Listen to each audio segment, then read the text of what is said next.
بسم اللہ الرحمن الرحیم۔ قصہ حضرت موسیٰ علیہ السلام حصہ دوم ہمارا جاری ہے۔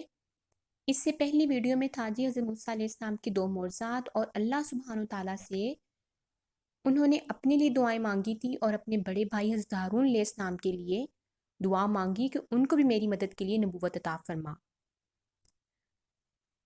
اور اللہ سبحانہ وتعالیٰ نے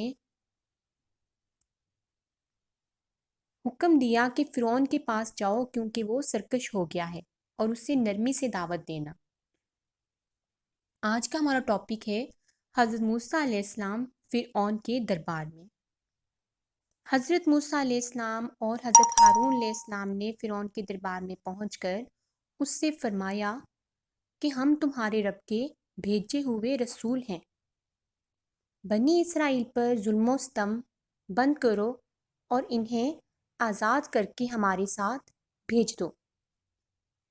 آپ علیہ السلام نے اسے اللہ سبحانہ تعالیٰ کے عطا کردہ معجزات دکھائے۔ فرعون نے معجزات کا انکار کیا، حضرت موسیٰ علیہ السلام پر جادوگر ہونے کا الزام لگایا اور اپنے جادوگروں سے مقابلے کی دعوت دی۔ اس مقابلے کے لیے قومی تہوار کا دن مقرر کیا گیا تاکہ سب حاضر ہوں اور سب کے سامنے مقابلہ ہو۔ معجزات دیکھ کر بھی جب فرعون ایمان نہ لایا اور اپنی ضد پر قائم رہا تو آل فرعون میں سے ایک ایمان لانے والے شخص نے بڑے دربار میں حضرت موسیٰ علیہ السلام کا ساتھ دیتے ہوئے فرعون اور اس کی قوم کے سرداروں کو سرکشی کے